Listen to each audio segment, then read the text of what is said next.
Olá, seja muito bem-vindo. Hoje, aqui com a professora Iris, para uma revisão aí para nossa avaliação. Eu espero que você saia bem.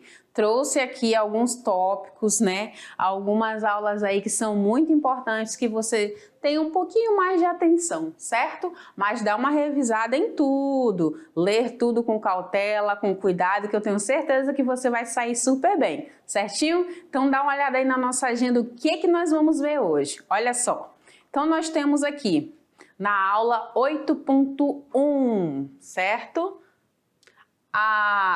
Temos aqui em destaque a aula 1, que foi a aula de epidemiologia e atividade física. Temos a aula 3, que foi a pirâmide da atividade física. Temos também aqui a aula de número 4, que falamos aí sobre a mídia e os padrões de beleza. E a aula de número 5, de imagem corporal e atividade física, onde nós falamos aí sobre os transtornos dismórficos corporais. E aí, nós temos aqui na nossa primeira aula sobre epidemiologia, onde nós conhecemos sobre o que, Profires? Sobre as definições de epidemiologia, atividade física e saúde. O que mais? Nós trouxemos as relações entre epidemiologia e atividade física, o modelo epidemiológico da atividade física, os determinantes da atividade física, o estágio de comportamento da atividade física, ok? Então, prof, o que seria aí essa epidemiologia? Vou vir aqui com você, me acompanha aqui, vou deixar lá o nosso slide lá no cantinho. E a epidemiologia, ela é uma das ciências, tá? Umas ciências básicas aí da saúde pública, certo? Que mais, prof? Então a gente pode pensar ela em, fazendo assim o corte, a divisão dela, nós temos epi, que fala sobre e em cima, demio, que vem aí de população, do povo, e o logia, que nós falamos aí sobre um estudo, um tratado. Então, o que a gente consegue ver nesse contexto todo? Que ela é uma ciência que estuda os fenômenos da saúde e da doença e os seus determinantes em grupos da população. Então, faz esse estudo, avalia, verifica aí quais são esses comportamentos da população que estão em evidência. Epidemiologia, certo? E aí nós vimos que dentro dessa epidemiologia nós temos um modelo epidemiológico, que seria o quê? Os níveis da prática de atividade física, nós temos aí determinantes do padrão de atividade física, propostas de intervenção, tá? Nós falamos dentro do determinante da atividade física que existe aí 4 variáveis aí bem interessantes, que estão ligadas aí às variáveis demográficas, ambientais, também relacionadas aí ao suporte social e as variáveis cognitivas, certo? Nós falamos também, aliás, os determinantes, nós mencionamos agora, e nós temos também aí dentro disso tudo, nós mencionamos aí sobre os estágios do comportamento da atividade física. Então nós temos 5 momentos aí dentro desses estágios, muito importantes aí, que cada pessoa deve observar. Então nós falamos aí da pré-contemplação, da preparação, da ação e da manutenção. Então, o interessante é estar nos 2 últimos, se não puder estar no último, onde a atividade física ela se torna contínua, certinho? Aí nós chegamos na segunda temática, que foi o quê? Sobre a pirâmide da atividade física, O quanto que isso é importante, O como que ela vai nos servir aí de base para esse entendimento da necessidade aí das práticas de exercício físico no nosso dia a dia. Então, nós falamos da aplicabilidade, da pirâmide da atividade física no nosso cotidiano. Nós falamos aí dos níveis da pirâmide da atividade física. O que mais, Profires? Nós trouxemos aí a pirâmide da atividade e a sua relação com os componentes de treinamento. Nós trouxemos aí, falamos aí também sobre o sedentarismo ou a inatividade física, que ela deve ter uma porcentagem muito pequena ou inexistir, no nosso dia a dia. nós falamos aí sobre dicas, tá? Dicas para iniciar um programa de atividade física buscando saúde, certo? E aí, quando a gente observa, né, qual é a estrutura da pirâmide, a gente lembra, a gente recorda que ela tem aí 4 níveis. Vocês lembram? Começando de baixo para cima, então nós temos aí o primeiro nível, o segundo nível, o terceiro nível e o quarto nível, certo? E é importante a gente observar, né, que ela se assemelha muito com a pirâmide alimentar, certo? Então a gente pode perceber aí que há nessa composição aí um programa, né, formal de exercícios, onde há condicionamento aeróbio e condicionamento muscular muito bem estruturados lá dentro, certo? Esse condicionamento aeróbio e esse condicionamento muscular, eles podem estar inseridos, né, perceptíveis aí no exercício físico, e esse exercício físico ele vai ter o quê? Uma frequência, uma intensidade e uma duração, certinho? Para poder a gente perceber esses benefícios. Então nós temos aqui, né, a nossa pirâmide, né, onde o nível 1 são as práticas do cotidiano, aquelas que eu realizo todos os dias. O nível 2, eu tenho aí atividades aeróbicas de lazer, onde a ideia aqui é que se realiza aí de 3 a 5 vezes na semana, correto? Logo em seguida, nós temos mais aqui atividades aqui de força e de flexibilidade, certo? E nessas atividades de força e flexibilidade também entra aqui os alongamentos, tá? De 2 a 3 vezes por semana. E no nosso topo, né? No nosso topo aqui da nossa pirâmide, a inatividade física, né? É onde a gente deve reduzir aí esse momento, que é o momento de ficar muito tempo sentado no mesmo lugar, sem realizar nenhuma prática, só ingerindo alimentos, sem se preocupar aí com a saúde, sem se preocupar aí com a inserção do exercício físico, certo? E aí a gente traz aí que essas atividades, em especial as atividades aeróbicas, de lazer e a de flexibilidade, nós temos a inserção de uma frequência de treino e tipos de atividades físicas, certo? Que mais, Profires? Só para reforçar os níveis, tá? Nível 1, 2 e 3 e o 4. Na realidade são 3, né, com relação ao movimento, e um com a ausência de movimento aí, certo?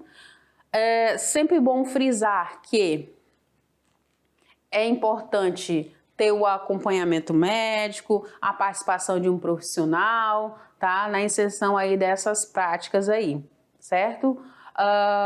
Que mais, Profires? Como dica que a gente pode deixar aqui? Nós podemos deixar aqui como dica que a pessoa esteja consciente aí sobre o nível de atividade física e que ela perceba que precisa melhorar, né? Está sempre no nível, no próximo nível em relação à prática do exercício físico. Que mais? Então nós vemos também aí com relação a ficar atento na hora da busca aí de treinos pela internet, lembrando que cada treino, que cada exercício é específico para um tipo de pessoa, para um grupo muscular, então tem que ter muito cuidado aí com relação a esse tipo de exercício. Que mais? Ficar atento a qualquer tipo de sensação, de dor, de incômodo na hora e na execução aí de exercícios, certo? Também buscar um local apropriado, né, para a prática desses exercícios, correto? E buscar aí, além de roupa e calçado adequado, também ter a ingestão de líquidos, né? Em especial aí a água. Então a hidratação é muito importante, certo? Já fizemos aí a revisão da primeira aula e da segunda aula. Vamos para a terceira aula. O que foi o trabalho da terceira aula? Qual foi a terceira aula aqui escolhida para ser revisada? Nela nós falamos sobre a mídia e os padrões de beleza. E nessa mídia e padrões de beleza, nós reforçamos sobre o corpo, na educação física, nós mencionamos aí sobre os tipos de corpos, nós também trouxemos aqui o que mais, prof? Trouxemos aí os padrões de corpo e a influência midiática, falamos aí sobre essa diversidade cultural e humana, fragilização e submissão adolescente. Opa, tá passando muito rápido, prof, calma. E da atividade física, né, gente? Saúde e estética. Então esse tema aqui é um tema em que a gente tem que ter um olhar, um cuidado muito grande, né? É uma temática que está sempre em evidência com relação aí a mídia e os padrões de beleza, né? Eu entender que esse meu corpo ele tem as suas necessidades e que esse corpo é a primeira porta de contato com o mundo, né? Então esse corpo precisa estar bem, tá? E não se deixar levar aí pelas influências midiáticas, porque a mídia está fazendo o trabalho dela, né? Que é tanto de informar, de desinformar, de exaltar, de rebaixar, né? Então você precisa estar com esse olhar muito atento, muito cauteloso com relação ao seu corpo, tá? Entender também que cada corpo é um e que nós somos diferentes, tá? De forma humana e de forma cultural. E isso que enriquece aí toda a nossa cultura, todo o nosso povo, tá? Uma coisa muito importante quando a gente fala de fragilização adolescente é que o adolescente tem que estar muito bem fortalecido, você estudante tem que estar muito bem fortalecido quanto a essa concepção, não deixar isso se tornar uma bola de neve, isso prejudicar a sua saúde mental com relação a eu deveria ter aquele perfil de corpo, eu deveria ser daquele jeito e não desse, né? Olhar no espelho e não se perceber. Correto? E se utilizar do exercício físico como uma forma de auxílio, tá? Então a gente falou da diversidade humana, da manipulação da mídia, nós falamos que também existem os tipos de corpos, né? Então cada corpo é um, certo? Então nós temos aí o ectomorfo, que é um corpo mais retilíneo, tá? Nós falamos aí do mesomorfo, que é um tipo de corpo mais equilibrado em relação às estruturas musculares, e o endomorfo, que são pessoas que têm a estrutura corporal mais arredondada, e a gente pode encontrar aí mais em pessoas que são obesas, certo? Nós precisamos entender que padrões de beleza muitas vezes são manipulados, tá? Pela mídia, pela internet. Então, nem sempre o que a gente vê é aquilo. Então, quando a gente vê, por exemplo, o exemplo nessa figura aqui da Madonna, a gente percebe aí que há houve mudança na estrutura física, no arredondamento do corpo, na afinação, nas estruturas musculares. Então, assim, isso é só um exemplo do que pode ser feito, pode ser manipulado. E aí, quando a gente fala de evidências, né, a gente começa a perceber aí que existem evidências aí com relação aí à atividade física, que se acontece aí de forma regular na infância até o adolescente, a gente vê aí muitos benefícios. A gente vê benefícios aí de composição corporal, nós vemos benefícios em relação ao colesterol, benefícios em relação à pressão sanguínea, em relação ao açúcar no sangue, em relação à aptidão aeróbica, em relação à força muscular, né, uma maior força muscular, em relação às habilidades aí de movimento, em relação à saúde óssea, né, e principalmente dentre todas essas, claro, na composição corporal. Um corpo mais sadio, um corpo mais bonito, mais equilibrado fisicamente, quando a gente tem aí a inserção do exercício físico, né? E a gente precisa fazer com que esse corpo funcione. Ele estando em bom funcionamento, o meu cérebro também estará tendo boas respostas, né? Vários benefícios aí para essa minha questão cerebral, certo? Que mais, profires? E aí nós chegamos no momento aí de recuperar, certo? O que nós temos aqui? Olha só.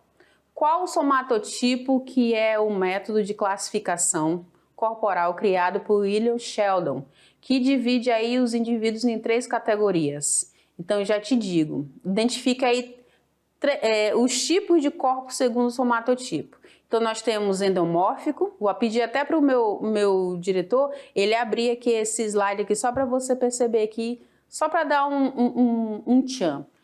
Então, nós temos endomórfico, mesomórfico, ectomorfo, né? Na letra B, mesomorfo, ectomorfo e endomorfo. Na letra C, dismórfico, mesomórfico, ectopíleo. Na letra D, ectomorfo, mesomorfo e endomorfo. E na letra E, endomorfo, mesomorfo e ectomorfo. Então, quais são os tipos de corpos que nós vimos? Claro, né, gente? A letra D, ectomorfo, mesomorfo e endomorfo. Isso aqui foi só para você fazer essa lembrança, tá? E aí nós chegamos aqui numa outra aula, que essa aula é muito top, muito bacana, que eu gostaria aqui de enfatizar para você. Vou vir aqui com você novamente, né? Que às vezes o que a gente olha no espelho não é aquilo que eu gostaria de ver, né? Às vezes eu estou olhando para o espelho, mas eu não estou me vendo enquanto pessoa. Há um conflito muito grande. E aí nós falamos aí sobre a imagem corporal e atividade física, que está aí correlacionada aos transtornos dismórficos corporais. Então a gente evidencia aí esse cuidado, essa atenção muito grande a esses transtornos, certo? Então nós falamos aí sobre o ciclo do corpo padrão, da imagem corporal até a instabilidade emocional. Nós mencionamos também sobre os transtornos dismórficos corporais. Nós falamos entre os transtornos a anorexia, a bulimia, tá? E a vigorexia, ok? E aí trouxemos aí algumas recomendações que são inteligentes para a gente estar observando aí com relação aí a essa imagem a qual eu olho no espelho, certo? Então, quando a gente fala aí de transtorno dismórfico corporais ou TD6, nós temos aí os três principais, que é o quê? Anorexia, bulimia e vigorexia. Então, na anorexia, nós percebemos aí, em especial as meninas, né, as mulheres, com o corpo extremamente magro, né? E com receio muito, mas muito grande de engordar. Elas não se percebem magras, elas se percebem acima do peso ao se olharem no espelho, né? Então, há uma distorção aí da realidade dela. Nós temos aqui a bulimia, onde nós temos pessoas que ingerem os alimentos rapidamente, até de forma meio compulsiva, mas também há uma compulsão para lançar esse alimento fora. Então, corre lá no banheiro e causa aí, provoca aí o vômito. Então, nós estamos falando aí da bulimia.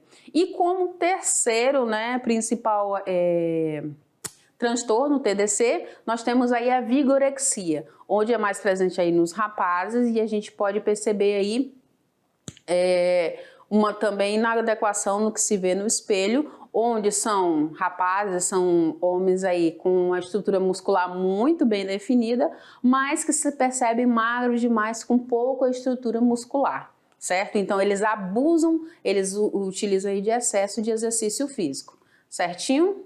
E aqui, né, a gente já reforça aqui que todos esses transtornos, né, causam uma preocupação aí excessiva, né, com relação à sua alimentação e com relação ao exercício físico. E eles podem levar aí a uma depressão, a um transtorno dismórfico corporal, e a gente tem que ter esse cuidado muito grande, né, esse desejo pertinente de emagrecer, de definição ou, né, de algum desses transtornos que a gente mencionou aqui, certo? E aí eu chamo você, caríssimo estudante, para estar atento para a nossa avaliação aí parcial 1, ok? Então, fique atento, estude bastante, releia todos os conteúdos que você vai se dar bem, eu tenho certeza.